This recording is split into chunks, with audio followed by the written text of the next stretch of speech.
ಈ ಜನುಮವೇ ದೊರಕಿದೆ ರುಚಿ ಸವಿಯಲು.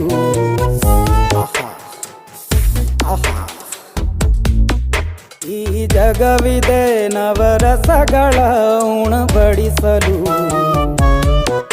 ಬಿಸಿ ಬಿಸಿ ಇದೆ,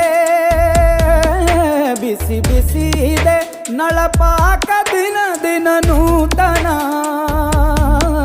ಈ ಬಿಸಿಯುವಾರುವ ಮೊದಲೇ ಎಲ್ಲರ ಜೊತೆಯೇ ಮೆಲ್ಲುವ ಕಲೆಯ ಜೀವನ ಜನುಮವೇ.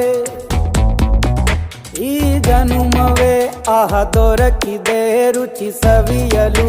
ಈ ಜನುಮವೇ ದೊರಕಿದೆ ರುಚಿ ಸವಿಯಲು. ಈ ಜಗವಿದೆ ನವರಸಗಳ ಉಣಬಡಿಸಲು.